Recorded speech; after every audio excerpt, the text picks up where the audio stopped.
Bueno, primero vamos a saludarle mejor. Juanjo, ¿estás ahí? Hola. Sí, hola, ¿te oímos? Te escucho un poquito bajo. Ya, no me extraña, siempre nos pasa. ¿Y me oyes ahora mejor? Es que no... Sí, te escucho mucho mejor, sí. Vale, me acerco entonces al micro. Sí, es que llevo un rato diciendo que me da problemas. Está un poquillo bajo. Ya, se está saturando un poco. Bueno, ahora te escucho. Si tengo algún problema te lo digo otra vez, no te preocupes. Vale, ¿me oyes ahora bien? Sí, ahora te escucho razonablemente bien. Razonablemente bien, vale. Entonces, entre que el fader esté a tope y no me oigas, es un buen término medio, me parece a mí. Bueno, pues muy buenas tardes, muchas gracias por atendernos. Muchas muy buenas. Espero que no te hayamos quitado tiempo de cualquier cosa, de escribir, por ejemplo. Bueno, no, más que nada de trabajar.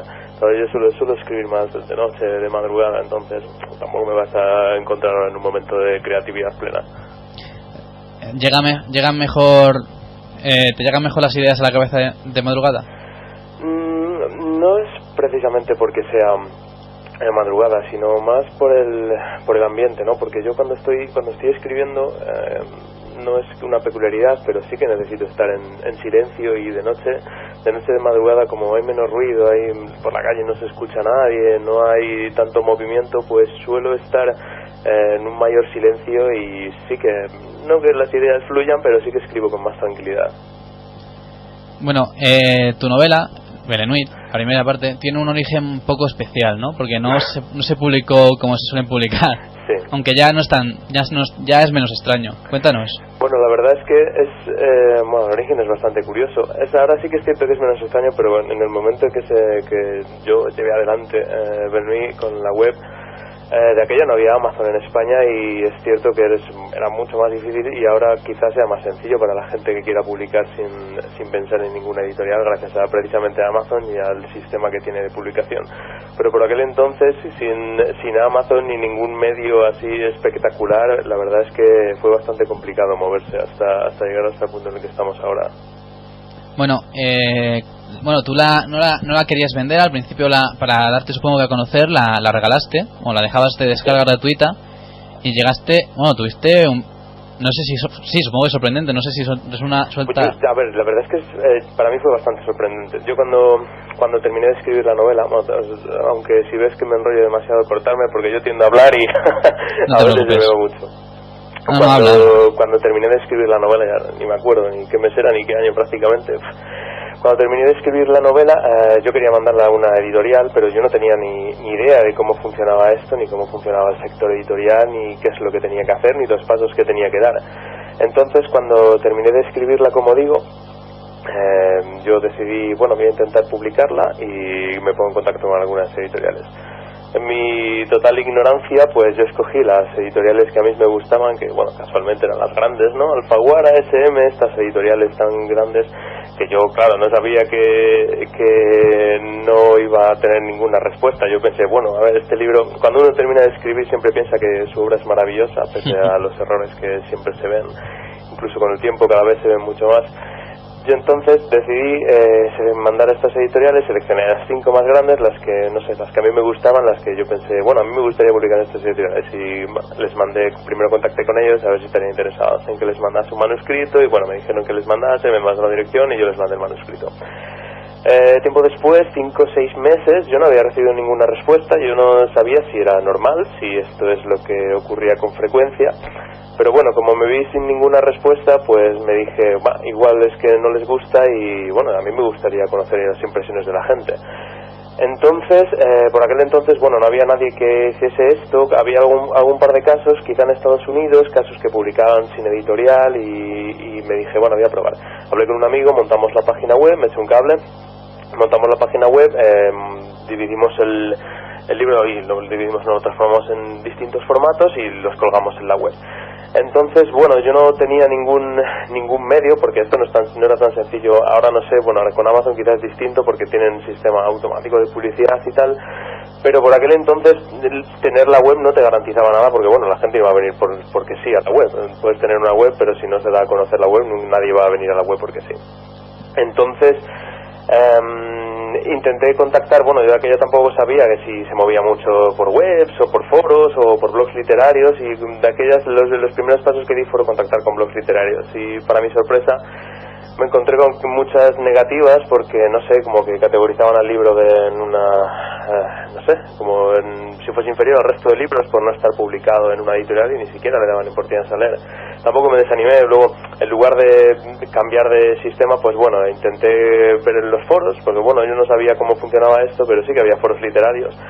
Y entré en alguno, contacté con administradores y con moderadores, a ver si, no sé, porque claro, esto también se puede considerar como spam, ¿no? Que te pongas ahí a hablar de tu obra y, bueno, en fin, contacté con moderadores y con administradores, y ellos mismos fueron los que promovieron que se interesaron en crear. Y luego, al estar disponible gratuitamente, que la gente pudiera ir a la web y descargarse el libro en el formato que quisiesen, pues fueron ellos mismos los que promovieron los hilos, crearon hilos en sus foros, y a partir de ahí, pues la gente empezó a llegar, y de no estar en nada en los 2-3 primeros días a pasar a 500, a 600, y hasta llegar a los 3 meses antes de firmar el contrato con Now Evolution, a llegar hasta 8.000, 9.000 descargas, pero tranquilamente y sin hacer nada más, porque simplemente la gente leía el libro. A mí me llegaban un montón de opiniones, porque aparte la web, bueno, si la conocéis, la web tiene un sistema para que la gente dé sus opiniones, y la gente me hacía llegar un montón, me llegaban un montón de opiniones, y yo supongo que así es como se extendió. La gente hablaba así, en los foros comentaban en los hilos después de haberlo leído, y se extendía y me seguían llegando descargas, y hasta que firmé el contrato con Evolution, después de los 3 meses que decidí intentar volver a contactar con editoriales, a ver si es que los números les parecían más interesantes que la obra. Y una pregunta, ¿cómo llegó a ti a Nahue? ¿Fuiste tú que hablaste con ellos? Porque dices que... ya te digo, cuando pasaban los 3 primeros meses, que tenía 8.000, 9.000 descargas, con un montón de opiniones, pues decidí, bueno, voy a intentar contactar otra vez con editoriales, en lugar de tener la obra, ahora teniendo todos los números, y todos los números me refiero a las descargas y a las opiniones de la gente, y contacté con editoriales. En lugar de contactar con las grandes que había contactado en un principio, pues escogí editoriales medianas, lo que yo creía que eran medianas de tamaño por cómo trabajaban, y gente que trabajaba un poco más con autores españoles, porque no sé, después con 3 meses, pues bueno, ya tenía un poco más de rodaje en cómo funcionaba el sistema editorial, y creía que ese objetivo podría ser más aceptable para mi libro. Entonces contacté con unas cuantas, entre ellas Now Evolution, y se interesaron varias, pero Now Evolution, la verdad es que me gustó mucho cómo trabajaban, se esfuerzan mucho, es una editorial no es tan grande como las podemos ver, como de las que trabajé en un principio, no, las que yo quería trabajar, Alfaguara, SM, pero es una editorial que trabaja muy bien, se esfuerza muchísimo, y sobre todo valora a la gente que está empezando, gente que tiene muchas ganas, y apoya mucho a los autores españoles, los apoya mucho a la hora de publicar. Entonces me decidí por ello, y así fue como terminamos, como hasta el punto que estamos ahora. Y bueno, después de hacer este contrato con hacer las condiciones con Nahue y tal, contratar, hacer el acuerdo para la publicación, decidiste que tu parte fuera íntegramente a cooperación. ¿Y esto por qué? Perdona que te haya cortado. Cuando empecé a publicar la web gratuitamente, habilité un sistema de donaciones para que la gente, no sé, porque la gente si quería pagar algo, y incluso dedicaré bastante dinero al sistema de donaciones, pero en lugar de quedármelo yo, todo lo invertí en objetos no voy a decir merchandising, pero bueno, sí, en camisetas y en promociones, marcapáginas, cosas así para regalar a la gente. Pues hice un montón y me gustaba, no sé, la gente parecía que les gustaba que regalase cosillas, y así fue. Entonces, cuando estaba en esa situación, yo me dije que si alguna vez volvía a contactar con editoriales antes de la segunda toma de contacto, me dije que bueno, que no quería ganar ningún dinero, que en el caso de que llegase, que donaría todo lo que me retribuyese el primer libro. Entonces, cuando llegó el contrato, pues me vi en esa situación, y lo primero que hice fue buscar en qué terminar el dinero, y así fue como terminé trabajando ahora con ONGs. La verdad es que resulta sorprendente esta historia, porque claro, primero pasas de regalar tu libro a tu parte, que es muy pequeña, vamos, en comparación con el porcentaje, ¿no? Bueno, claro, es como siempre, ¿no? Los autores, 10% es lo que se llevan del libro, los que tienen suerte, porque por lo que he estado hablando con algunos, en muchas editoriales no llegan a ese 10%, pero bueno, un 10% es lo que llevo yo. Sí, que eso, que es un poco como chocante, ¿no? ¿Te gusta escribir? Entonces, ¿no? Escribes por amor al arte y publicas por amor al arte. A ver, siempre se tiene la pretensión de vivir de ello, porque bueno, yo no vivo principalmente de ello, me da dinero, pero bueno, tampoco vivo de ello. Y siempre se tiene la pretensión de vivir de ello, ganar suficiente dinero como para vivir de ello, pero la verdad es que sin necesitarlo, al tener otro trabajo y no depender de ese dinero, pues la verdad es que yo soy una persona que me conformo con poco, no necesito demasiado. Y escribo porque me gusta, no escribo con ansias de hacerme millonario ni nada. Entonces, bueno, como estoy en esa dinámica, pues, no sé, ya me he quedado en ello. Y bueno, ¿recomendarías a algún otro autor que empezase de esta manera, que dejase su libro? Es una pregunta, me la he hecho un par de veces en algunas presentaciones que he hecho, y la verdad es que yo personalmente no se lo recomendaría a nadie. ¿No? Quizás ahora con Amazon, como dije en un principio, quizás sea más sencillo, pero yo no se lo recomendaría a nadie porque la verdad es que es un trabajo mastodóntico. No solo el hecho de escribir y tener que moverte, sino después hacerte publicidad, porque si no publicas con una editorial, que son los que mueven los libros, lo meten en ese sistema de editorial y de librerías, bibliotecas, y se trabajan con blogs literarios, con revistas literarias, que es al fin y al cabo al principio es como se tiene que mover el libro, luego al margen, bueno, el boca a boca de la gente es lo que hace que realmente un libro avance, pero ese momento inicial sin apoyo, la verdad es que es muy duro, son muchísimas horas. Yo trabajé muchísimo en contactar con la gente, contactar con foros, te llevas sobre todo muchos palos cuando te llevas negativas, sobre todo al principio recuerdo cuando hablaba con blogs y que no tenían ni intención ni siquiera de leer el libro, la verdad es que te llevas muchos palos, y si tienes un carácter un poco débil puedes incluso perder toda la moral suficiente como para seguir haciéndolo. Entonces yo digo, bueno, quizás ahora con Amazon sería interesante, tiene un buen sistema, al fin y al cabo, no sé, si escribes un gran libro y a la gente le gusta, se va a mover, eso es evidente, si gusta, se va a gustar y va a seguir moviéndose porque la gente lo recomienda, pero en principio yo no se lo recomendaría a nadie. Basado en mi experiencia, yo no se lo recomendaría a nadie. Bueno, yo pensaba que ibas a decir que sí, como salió bien. Hay casos, sale bien, claro. Pero la verdad es que por todo el esfuerzo que supone, está claro que si quieres algo, necesitas esforzarte y pase lo que pase, vas a trabajar para conseguirlo, pero no sé, yo quizá barajaría otras opciones. Ahora, con todo el conocimiento que tengo, si pudiese volver atrás y estar en la misma situación, no creo que lo hiciese. Sí, no, lo que intentaría otras alternativas. Lo que siempre se dice, ¿no? De que si pudiera tener tu edad, pero con lo que ya sé, ¿no? Lamentablemente no se puede ni volver atrás ni tener el conocimiento cuando lo necesitas. Tiene que pasar un tiempo para que ocurra. Claro, el conocimiento viene de la experiencia, y si no se puede tener experiencia. Bueno, vamos a hablar un poco ya más de la saga, más en el tema. Entonces, a los que no conozcan Belennuit, ¿qué nos podemos encontrar? A ver, esto también me pone en una tesitura un poco compleja. Pues bueno, yo sé que tú has leído el libro y se hace muy difícil hablar de lo que... Sí, por eso quería dejártelo para ti. Yo cuando me preguntan, además he dado más o menos con una descripción recientemente, a partir de una entrevista que me hicieron. Yo la verdad es que lo defino como algo... es fantástico, pero tiene cierto corte realista. Y lo que más importa en toda la obra es el tiempo, al margen de los personajes, que bueno, la trilogía de Belennuit gira en torno a una chica inglesa, pero el eje fundamental de la obra es el tiempo, cómo nos afecta, cómo lo percibimos y lo inevitable que es que pase, y lo difícil que es afrontar ese paso del tiempo, porque la protagonista es una chica inglesa es una chica normal que va al colegio, no hay ninguna cosa destacable, que un día se encuentra con que el tiempo se comporta de manera extraña. Para ella los minutos a veces son segundos, a veces son horas, es como si ella se viese en una película y el tiempo transcurriese de repente a cámara lenta o a cámara rápida, y ella fuese la única que se da cuenta. Para los demás es como si transcurriese todo de manera normal, salvo para ella, que tiene estos pequeños lapsos en el tiempo. y llega un momento del primer libro en el que el tiempo se detiene por completo, todo el mundo, todo queda detenido, salvo ella, que es la única que escapa a esa situación. Y yo creo que hasta ahí puedo contar del primer libro, porque la verdad es que tiene bastantes giros, tiene un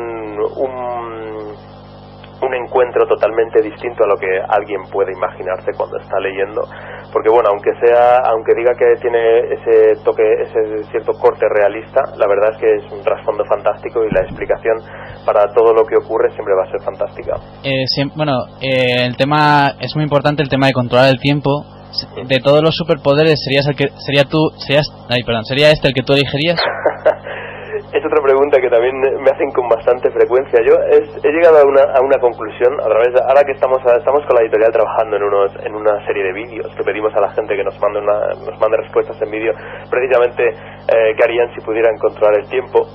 Yo la verdad es que a raíz de todo lo que he leído, de trabajar tanto en Belnuit, de hablar con la gente, de escuchar lo que opina la gente, yo creo que el tiempo es lo más importante que tiene el tiempo es la posibilidad de compartirlo con alguien. Si yo tuviese ese poder y me quedase totalmente excluido del resto al poder utilizarlo, la verdad es que yo nunca lo llegaría a utilizar, porque la verdad es que quedarte solo puede ser muy divertido la primera semana, el primer mes, el primer año, pero en el momento que te ves solo, que no tienes a nadie con quien compartir tu experiencia, la verdad es que es bastante agónico. Eso ocurre en el libro a medida que va pasando, no en el primero, pero bueno, en el segundo y en el tercero se ve como el tiempo afecta y esa situación, pero yo no creo que cogiese esa habilidad si tuviese que escoger un superpoder. En esa situación de tener que escoger un superpoder, pues yo la verdad no sé lo que escogería, pero controlar el tiempo ni loco. No, ni siquiera para llegar pronto a trabajar. La verdad, eso también lo comentan, ¿no? Ya es que me gustaría llegar antes a los sitios. Yo, bueno, sí, la verdad, lo divertido de llegar a los sitios es el camino, así que yo me quedo con el camino, tarde más o tarde menos. Vale, pues sí, me parece muy loable. Caminante no hay camino, ¿no? Se hace caminar al andar, lo importante. Bueno, en la octava punta de la estrella, que es la segunda parte. Libro, sí. Perdón, ¿no te he oído? Dime, pero no te escuché ahí. Que en la octava punta de la estrella, sí, la protagonista acude como una especie de escuela bastante particular. Bien, sin entrar demasiado en detalles, sí. El segundo libro es una continuación exacta del primero. Tal y como termina, empieza el segundo, bueno, exactamente no, porque hay un capítulo que ocurre en otro momento temporal, pero bueno, en donde se queda el primer libro empieza el segundo. Sí, es como un capítulo más. Y ocurre esto, sin entrar demasiado, no voy a entrar demasiado en detalles, porque bueno, tampoco quiero fastidiar la experiencia, sobre todo a los que no hayan leído el primer libro. Estoy de acuerdo. Pero bueno, es un sitio donde, digamos que te enseñan a controlar el tiempo, ¿no? A poder hacer virguerías con él, o sea. De verdad es que no me gusta mucho hablar de tan adelante en la historia, porque sí que en alguna ocasión de estos encuentros con lectores hay alguien que ha leído el libro y comenta algo que alguien no ha leído toda el libro y le llega a fastidiar la historia, ¿no? Y la verdad es que a mí me fastidia mucho, porque soy un gran amante de las series y me fastidia mucho cuando alguien habla de algo que todavía no he visto. Vale, pues entonces vamos a saltarnos los spoilers, tienes razón. Así que vamos a saltar a la siguiente pregunta. Ya esta te la hago, la anterior pregunta te la hago en privado, ¿vale? No es nada raro, ¿eh? Bueno, la protagonista vive en Francia. ¿La protagonista vive? En Francia. No te he escuchado. Francia, estoy hablando de Francia. Ella es inglesa, pero vive en Francia. No, ella es inglesa, su madre es francesa. Cuando iba a nacer Alex, la protagonista Alexandra, ella vivía en Calais, su madre, que es una localidad que está justo en la costa norte francesa, que está a un par de millas de la costa inglesa, y cuando iba a nacer Alex, se trasladaron a Dover, y por ello ella nació en Dover. Ella nació, es inglesa, tiene su origen francés, porque bueno, su madre es francesa y con su madre habla en francés, pero ella es inglesa. Vale, es cierto, ahí me he colado, lo siento. No, pero quiero decir, pues ahora la pregunta es la misma, pero al revés. Iba a decir que por qué significa esta región, o Dover o Inglaterra para ti, para que la protagonista sea de ahí y tenga parte de la acción ocurra allí. A ver, la verdad es que no tiene ninguna explicación que digamos que para mí tiene un significado especial Dover, porque yo Ni siquiera ha estado en Dover, aunque pueda parecer que haya estado, porque el primer libro tiene una parte que está narrada muy detalladamente en corte real. De hecho, si se visitase Dover haciendo una ruta con las partes que transcurren en el libro, se podría ver que son exactamente tal y como son. Pero bueno, también ocurre en el segundo con Calais, que también ocurre, y tampoco he estado en Calais.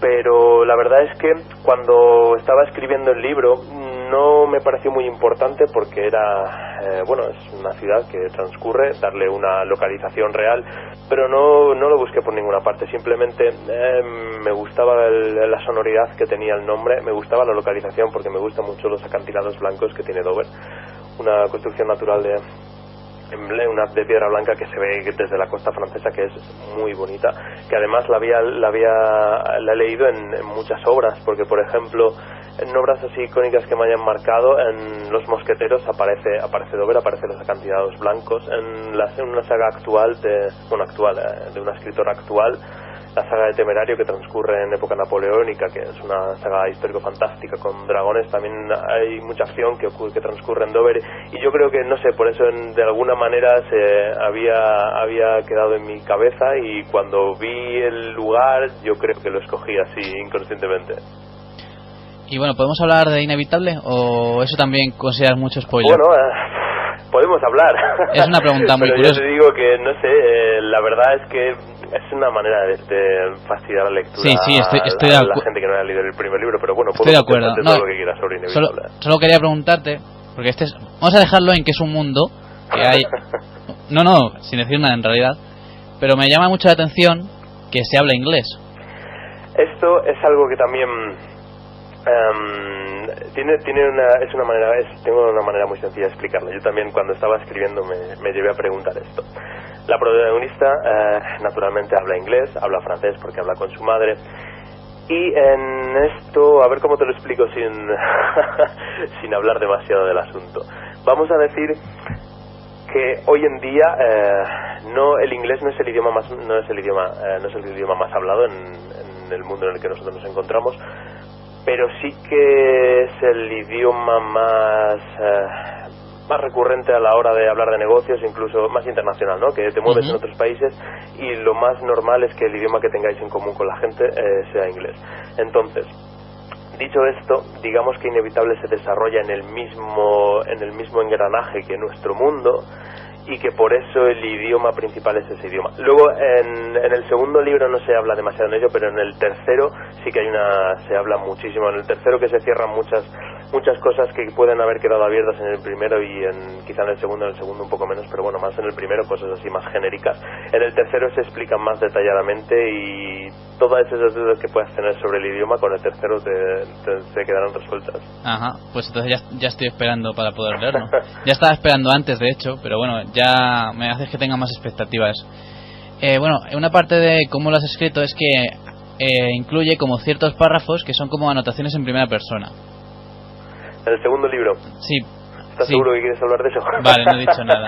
No, quería saber que por qué aparecía tanto el narrador, pero bien, si quieres no la saltamos. Hay un detalle que, bueno, antes de nada de comentarlo, que yo cuando empecé a escribir no sabía muy bien en qué perspectiva, en qué voz de narrador quería hablar, y tomé Benui como que quería hacer un par de pruebas, pero luego más adelante encontré un enfoque que me gustaba mucho más cuando estaba escribiendo a mediados del primero, más o menos, que luego he ido trabajando en el segundo, que las voces de narración cambian en la perspectiva, y eso hace que es un punto muy importante en la obra, que en el tercero se verá que es radicalmente distinto a los dos anteriores. En el primero no aparece, en el segundo se va soltando poquito a poco, hay alguna perla por ahí suelta, y luego en el tercero ya se ahonda más en la cuestión.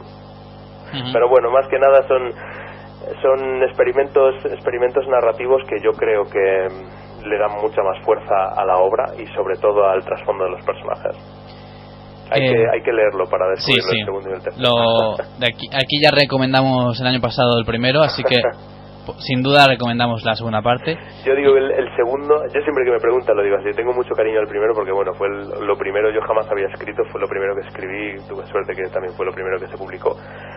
Pero pero yo siempre digo que el segundo libro me parece mucho mejor que el primero, y el tercero, que lo estoy escribiendo ahora, me parece mucho mejor que el segundo.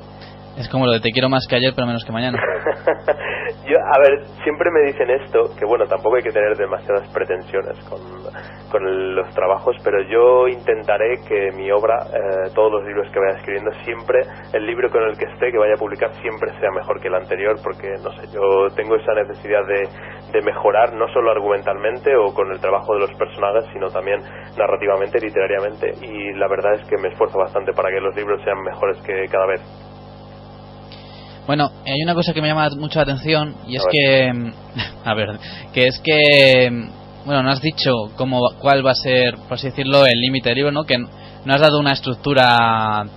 ¿Eso también tiene algún motivo para la propia historia, o es que quieres que la historia crezca como vaya creciendo? A ver, porque sabemos que van a ser 3 libros fijo, pero no sabes si van a ser más o menos. Explico este punto porque bueno, no creo que lo he comentado alguna vez, casi más en privado con algún lector, pero la verdad es que tampoco lo escondo, ¿no? La trilogía, los 3 primeros libros, lo que es la trilogía de Alexandra, es una trilogía que se centra en el personaje de Alexandra, aunque haya distintas voces narrativas ocasionalmente. Es una trilogía que se centra en la historia de Alexandra y nos sirve de introducción a lo que es el mundo en el que se mueve todo esto. Y luego aparte yo siempre he querido hacer otros 2 libros. Luego el cuarto, que bueno, aunque esté relacionado con el tercero, son otros 2 libros que se pueden leer de manera totalmente independiente. O sea, que se podría leer el cuarto libro sin conocer los 3 primeros libros de Ben Nui. El cuarto narrará todos los acontecimientos ocurridos en los 3 primeros libros, pero desde la perspectiva de otro personaje que prefiero no mencionar porque bueno, también podría fastidiar la experiencia a algún lector. Y luego el quinto libro. En el quinto libro quiero hacer como hizo Dumas con los mosqueteros, un 20 años después, que probablemente también lo llame así, 20 años después, que narre la situación de Alexandra 20 años después de cómo terminó el tercer libro. Así que en principio, bueno, podríamos decir que se podría llegar a extender, pero no creo que trabaje más de 5 libros con esos 2 adicionales. No creo que vaya mucho más. Podría dar de sí, porque la verdad es que es un mundo bastante rico y se podría trabajar bastante en distintas historias, pero no tengo nada pensado, porque después de Ben Nui tengo ya 4 libros más o menos proyectados, con los esqueletos argumentales desarrollados, y no he tenido ninguna idea más para Ben Nui. Entonces, como tengo ya las historias cerradas, que ya sé lo que quiero escribir en cada uno de los libros, mientras no tenga nuevas ideas, no creo que vuelva al universo de Ben Nui.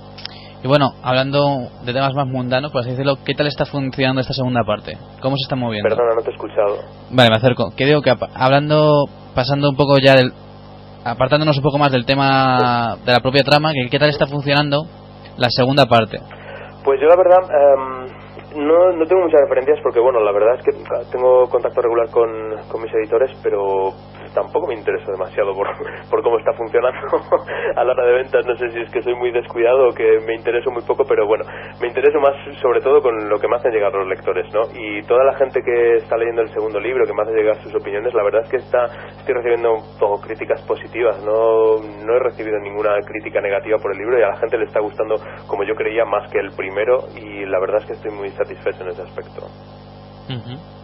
Bueno, y ya sé que ahora estás trabajando en ella, pero creo que es una pregunta casi obligada, ¿no? Que va de ¿cuándo podremos leer la tercera parte? A ver, yo esto sí que está fuera de mi alcance. Yo puedo decir cuándo más o menos voy a terminarlo, porque ahora mismo lo estoy escribiendo. Yo calculo, más o menos por lo que me lleva a escribir y el tiempo que le dedico a ello, y más o menos lo que yo creo que me falta, porque bueno, que yo escribo sobre el argumento hecho, luego dejo que los personajes tengan sus propias ideas y escojan sus caminos, pero en general más o menos tengo definido lo que voy a tardar, y yo creo que terminaré el libro hacia Navidades, diciembre, enero, y después de que yo lo termine, que lo haya corregido, que haya pasado por las fases de corrección mías, pasa a manos de la editorial, y ahí sí que ya no puedo hacer nada, depende totalmente de la editorial la publicación. Pero yo creo, más o menos por lo que he visto con estos, con el primero y con el segundo, yo diría que el tercer libro Now Evolution querrá publicarlo en junio, julio, quizá en septiembre del año que viene, pero bueno, yo creo que el año que viene con garantía. Pues estaremos esperándolo. Bueno, has hablado de que tienes varios proyectos.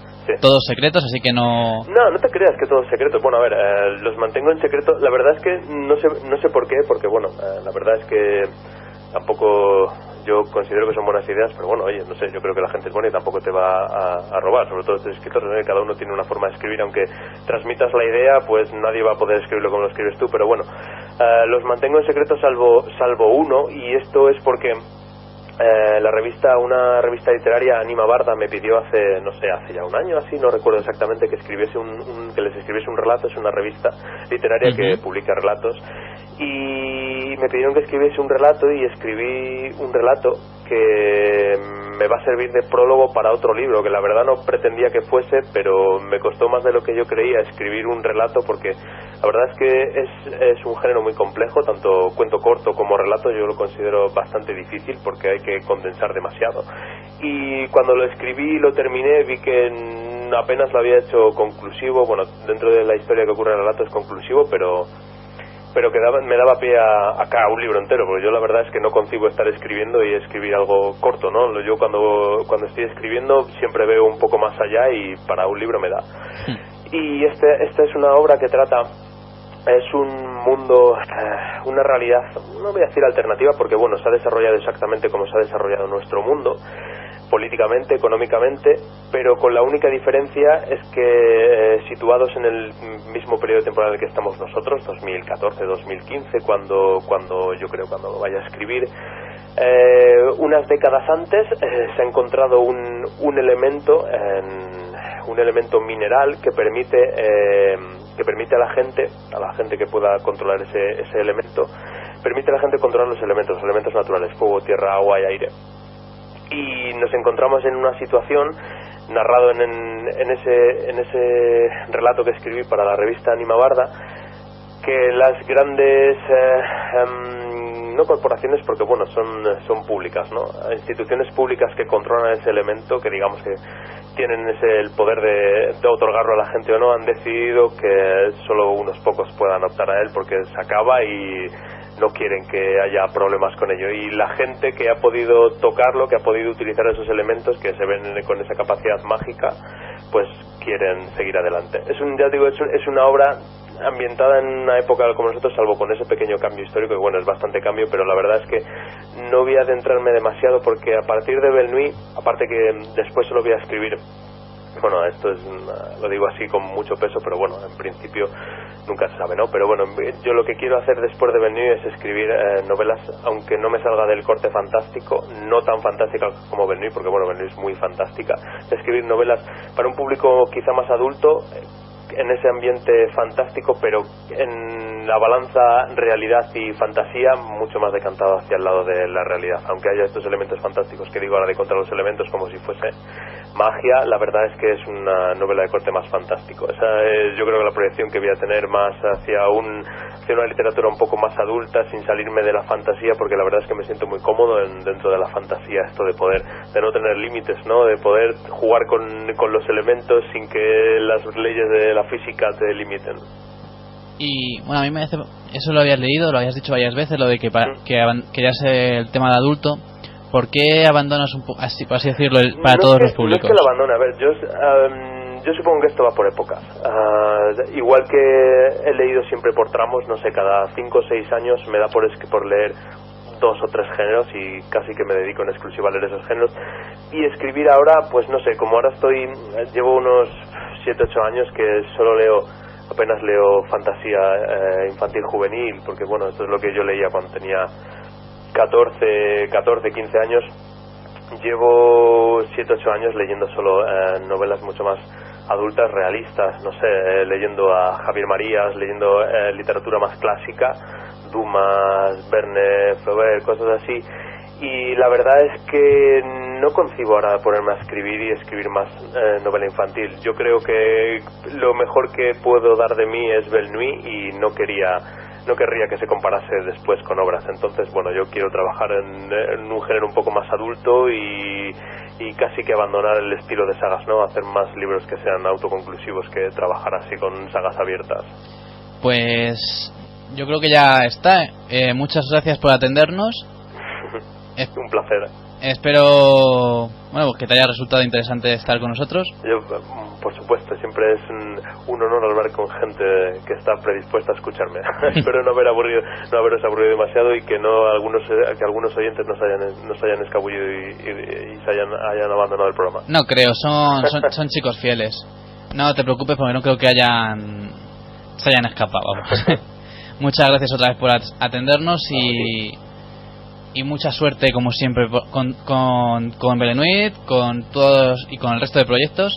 Esperamos algún día verte por las tierras madrileñas y que puedas asistir. Espero, la verdad es que me gustaría mucho conocerte en persona y estar allí con vosotros. Muchas gracias.